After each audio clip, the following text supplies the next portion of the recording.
Bismillahirrahmanirrahim. Assalamualaikum warahmatullahi wabarakatuh. Alhamdulillah. Allahumma shalli ala sayyidina Muhammad wa ala ali sayyidina Muhammad. Sahabat kamu akhirat dimanapun anda berada, semoga senantiasa dalam keadaan sehat walafiat. Amin. Kembali saya coba memberikan suatu informasi berita dari langit.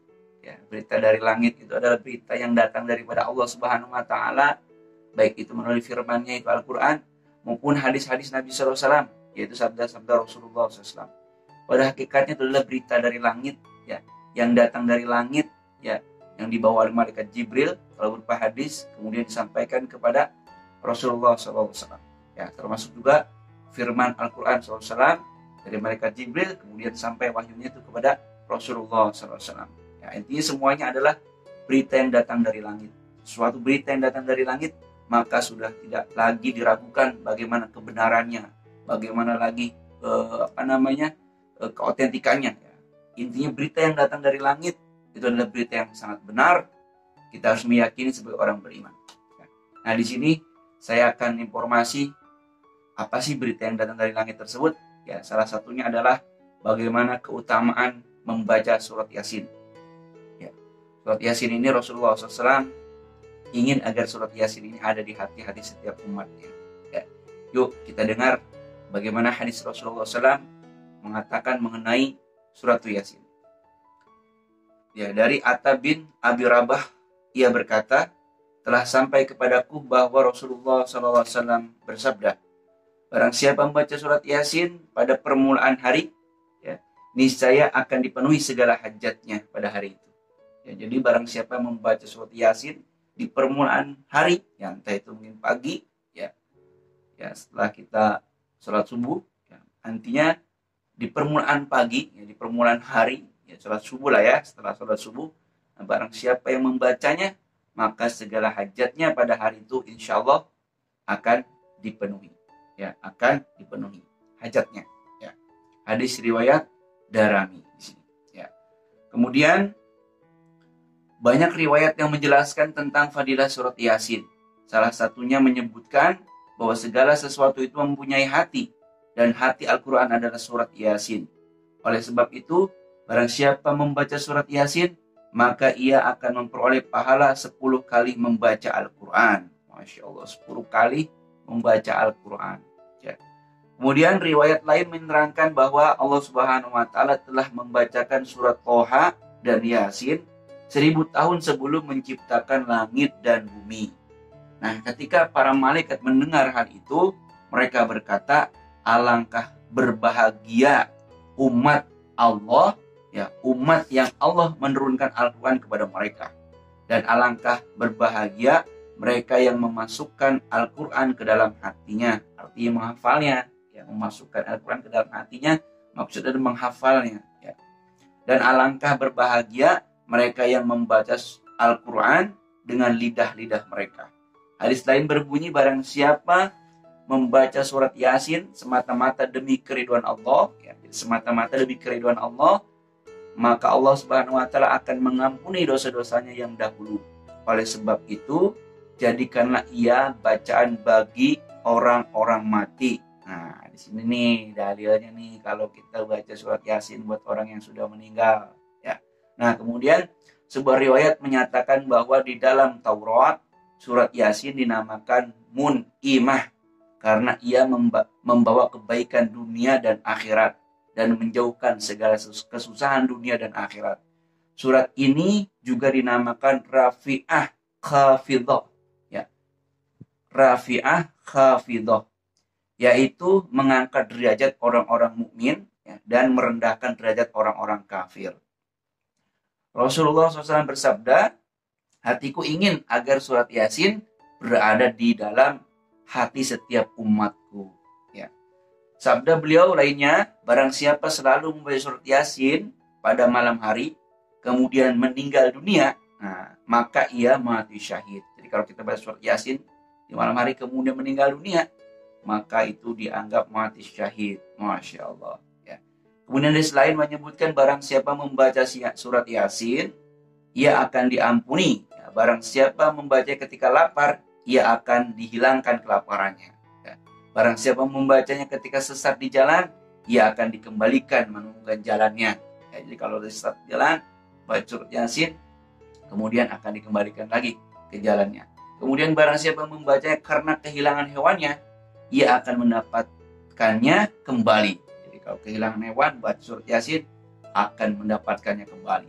Kemudian barang siapa yang membacanya karena takut kekurangan makanan, akan dicukupkan makanannya baginya. Dan jika dibacakan kepada orang yang akan meninggal dunia, akan dimudahkan matinya. Dan jika dibacakan pada wanita yang sulit melahirkan, ya jadi lebih mau melahirkan sulit, ya, lama begitu prosesnya, ya maka baca surat Yasin. Ya, maka di sini katakan, maka wanita itu akan dimudahkan melahirkannya. Ya. Mukri rahmatullahi alaih berkata, jika surat Yasin dibaca karena takut kepada raja atau musuh, maka akan dihilangkan rasa takutnya.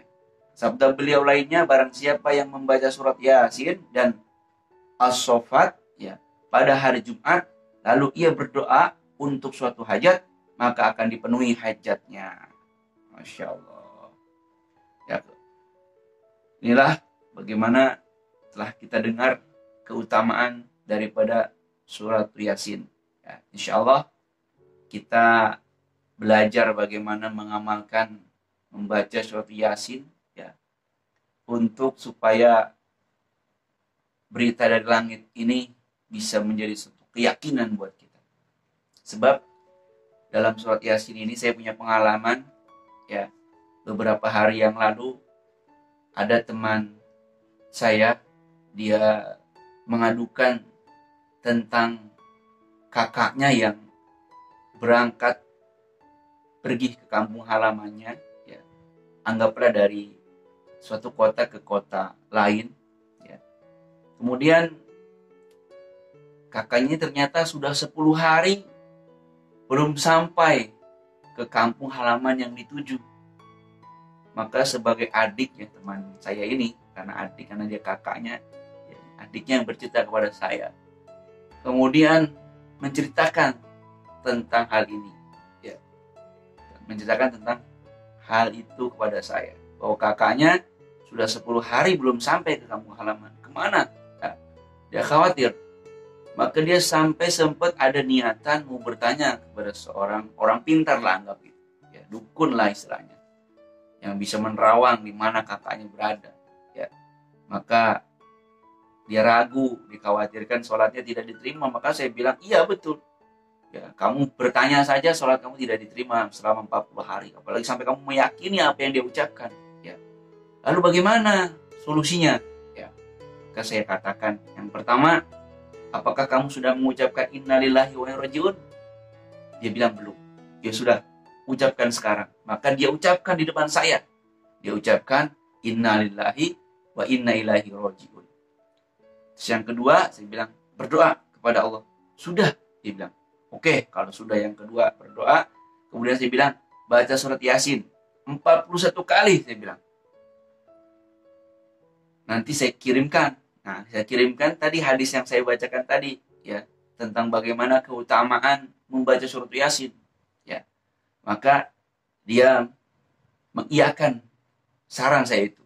Kemudian dia pulang kembali ke rumahnya. Ya, jadi pada saat itu jam 4, dia cerita kepada saya jam 4 sore, kemudian menjelang maghrib ya, saya pulang di rumah dapat pesan WhatsApp dari dia. Alangkah terkejutnya saya juga ya, begitu dahsyatnya. Langsung dia menulis pesan di WhatsApp tersebut. Apa tulisannya?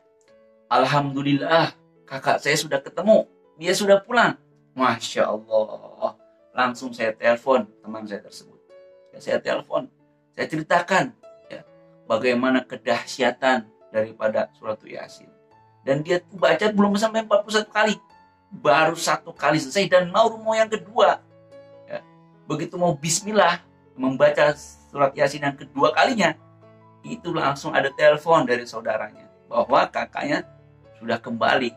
Masya Allah. Nah, inilah kedahsyatan daripada surat Yasin. Semua atas izin daripada Allah Subhanahu wa Ta'ala. Maka bagaimana kita sebagai orang beriman bisa meyakini, kita percaya kepada amal ya. Amal artinya kebaikan-kebaikan yang kita lakukan bahwa akan mendatangkan keridhaan daripada Allah Subhanahu wa taala. Insyaallah. Ya. Demikian. Wassalamualaikum warahmatullahi wabarakatuh.